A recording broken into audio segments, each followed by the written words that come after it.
Hello, friends, and welcome to today's live level up conversation. Whether you're joining me live or catching me on replay, I'm so grateful that you're here with me today. Happy Thursday, and let's get started. Welcome to Level Up with Winnie Sun.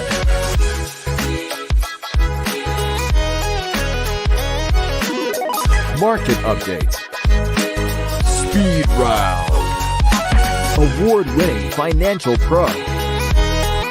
And now, get ready. I present to you Level Up with Winnie Sun.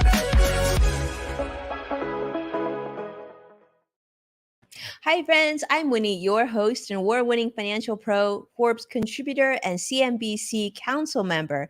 Let's jump right in because, this is a very busy week. You probably saw a lot of news this week. In fact, the Dow actually is now in the negative for the year, which is sort of quite disappointing. But let's start and let you know how the market closed. Unfortunately, it's a triple down day. The Dow closed down 286 points. The Nasdaq also down 58 points, and S&P 500 also down 29 points. So I think we should include a question of the day. We go through this business news, we talk about the market, but most importantly, I want to really know how you feel about things. So we're going to start doing this question of the day on each segment. So I love to get your comment. Don't be shy. Jump in the comments and let us know what you think. So today's question of the day is, what would you rather throw away? Would you rather throw away love or money? Now, I gotta be honest with you. Recently, I've been watching this show on Netflix because I saw it trending on Twitter. I'm like, what's this all about? It's called Love is Blind or something like that. And it's very, very addicting. So I'm curious to see how you feel about that. Would you rather throw away love or throw away money? Tell me in comments if you don't mind, of course, your thoughts in this. And then, of course, we're going to have another set of questions tomorrow. Or actually, no, we're not going to be live tomorrow. But next week, on next week's show, we're definitely going to ask more questions. And from your answers, I'm going to pick one or two to share on the show. And who knows, maybe I'll even send you a little thank you for doing that. I would really appreciate you answering that question. All right, let's jump into business news because there's so much to talk about today. It's crazy. As you know, we went dark yesterday, with what happening with the live shooter. I didn't think it was appropriate to talk about business news. I wanted to make sure, we kept Twitter sort of clean and all the news outlets and social media outlets were really focused on the lives that were lost or hurt in that live shooting situation. So our heart goes out to their families and hopefully things will get better soon for them. But let's talk about the market, right? It definitely was a difficult day. The Federal Reserve, as you know, increased interest rates by 0.25% yesterday, which now takes interest rates to the 5.25% range. Now, this was, of course, somewhat expected for the financial markets. Nonetheless, investors don't like seeing the interest rates go higher. But this was very important because this is part of that post-pandemic economic recovery effort that the Fed is really amping on. Fed Chairman Jerome Powell, in fact, said that the decision to drop language saying that the central bank definitely continues to anticipate more rate hikes as this is necessary to combat inflation. Now, inflation seems to be improving a little bit, but probably not to the levels that we need here in the United States. In fact, healthy levels of inflation tend to be in the 2 to 3% range, and we're nowhere close to that currently. Now, speaking of things that continue to put pressure on the financial markets and the US economy, is of course the concerns with regional and banks in general. And unfortunately, once again today, another bank, PacWest Bank, halted multiple times in terms of trading because of different potential sales, strategic options, and things like that. Also, another bank, First Horizon, if you bank with them, that's another one to be paying attention to, fell tremendously today as well after they terminated a merger agreement that they were going to go into with TD Bank, again around uncertainty around regulatory approval. So you're having a lot of banks. We're talking Western Alliance, Zions Bank, Bancorp is also something to be concerned.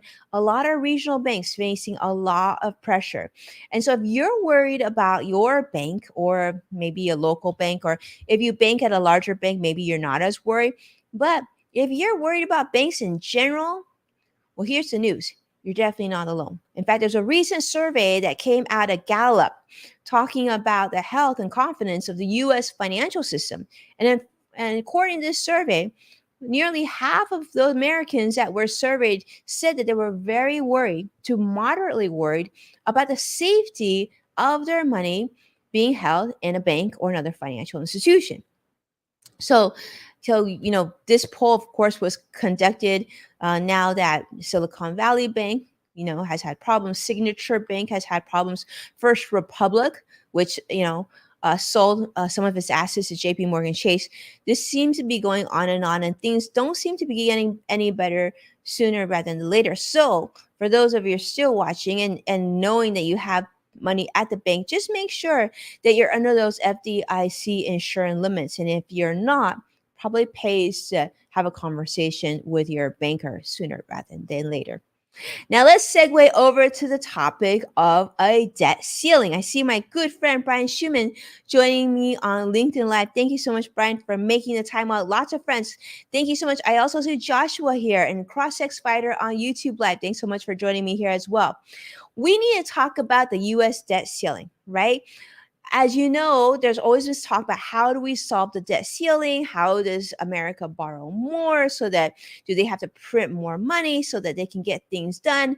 Well, there is a Nobel laureate by the name of Paul Krugman, and he says, you may have heard he had this idea of, well, all President Biden needs to do is mint a $1 trillion coin to avert the debt ceiling. Yeah, print more money. That's the solution, right? Yeah, gotta wonder about that a little bit. But unfortunately, I shouldn't say fortunately, but fortunately, that doesn't seem like it's going to happen. As you know, Congress has raised or temporarily extended the national debt now almost 80 times on different occasions since 1960 due to its inability to balance that budget. I know our government, let's just say, I feel like the government needs more financial people to go in and just get this done right because they continue to have political gridlock. And many experts continue to be worried that what about the worst case scenario? What if lawmakers can't come together? And what if the US can't pay its debt? That's not a good thing, right? For those of you who watch Game of Thrones, you know how important it is to make sure that you pay your debt and that this is done correctly. Well, unfortunately, Paul Krugman says, well, maybe I have another idea. If you don't like my idea of minting a $1 trillion coin, he says maybe what we should do is present premium bonds. Premium bonds, another thing to sell to the U.S. Population, U.S. Americans, selling you these premium bonds so that Americans would invest in them and in turn get interest from them. Because let's face it, this $1 trillion coin was probably more of a gimmick than anything else. Fed Chairman Jerome Powell thought this $1 trillion coin was just craziness. In fact, he says it's like there's no such thing as pulling rabbits out of hats when it comes to the debt ceiling. And so Krugman is saying premium bonds. I don't know how you feel about that. How do you feel about our government and their inability to keep a balanced budget? And do you feel like the debt ceiling should just continue to be raised, or should they get together and make sure that where they're spending is smart and in balance and make sure that the U.S. economy is healthy? Yeah, curious to see how you feel about that. All right, now let's segue, of course, to another story. Now, if you like to travel and you're in search of a new job, I might have good news for you. That's right, because United Airlines might be the place for you to check out. Now, some of you might say, I don't want to fly American Airlines or United Airlines or one of these because I haven't had a great experience. But hear me out. United Airlines Holdings plans to hire 50,000 workers between the years of, between now and 2025.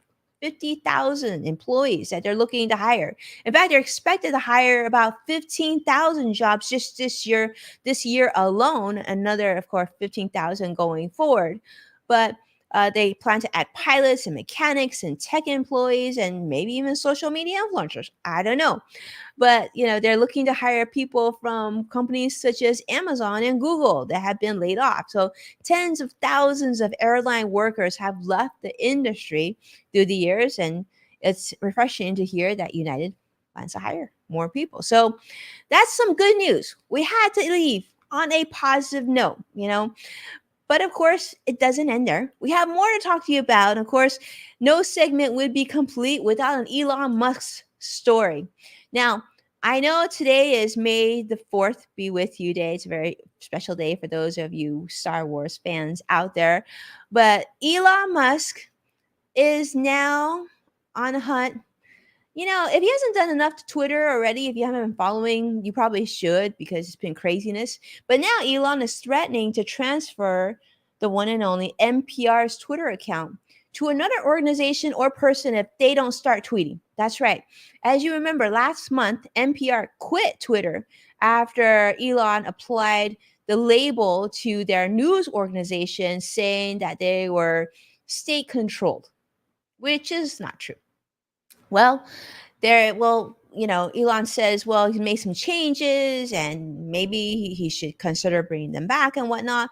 But he's attacked the media for some time and undercut the credibility of journalists, and he suspended reporters time and time again.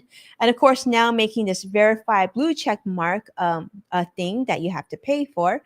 Well, now he's saying that if you don't come back to tweet soon, NPR, I'm going to give away your handle to somebody else. So you might say, well, that might be good for other social media platforms like, I don't know, Facebook. Well, unfortunately, Facebook isn't having a great week as well because the Federal Trade Commission proposed yesterday to bar Facebook's parent company Meta from being able to monetize kids' data after they allegedly violated a 2020 policy order. Now, for those of you who have kids, and I know Brian has kids, how do you feel about this? As a parent, I kind of like this. I like the fact that, Meta, Facebook, if my child was on Facebook and my kids are not on Facebook, but if they were on Facebook, that they, couldn't monetize the data that they collected. At that age, I think that would be good. Of course, I understand from Facebook's standpoint because this data is very, very valuable. Businesses want to know what Generation Z, millennials, the younger generation is thinking and interested in buying and what are their likes and dislikes. Well, this data is very, very valuable that Facebook has collected, but unfortunately, they're not going to be able to use it because FTC investigation has said that this is a big no-no, and they're accusing Meta of violating the Children's Online Privacy Protection Rule by misrepresenting parental controls on its Messenger Kids app. Not a good thing, Facebook. Not a good thing. Well, that's what we've got for so far for this week. It's been a very, very busy week. I hope that you found some of this information interesting and maybe even some of it helpful as you make your own decisions in business and life in general.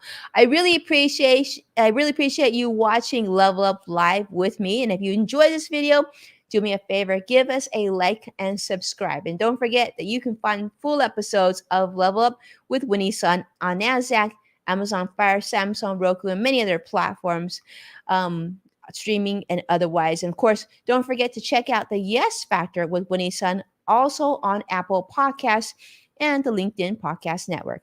Thank you so much, my friends. I appreciate your support. I can't wait to see you again next week. We will not be here for In the Loop tomorrow because I actually have a filming project with another media company. I will update you when that comes live because I'm very excited about that project that we'll be filming tomorrow. I'm going to have to travel for that, so it'll be a little bit different.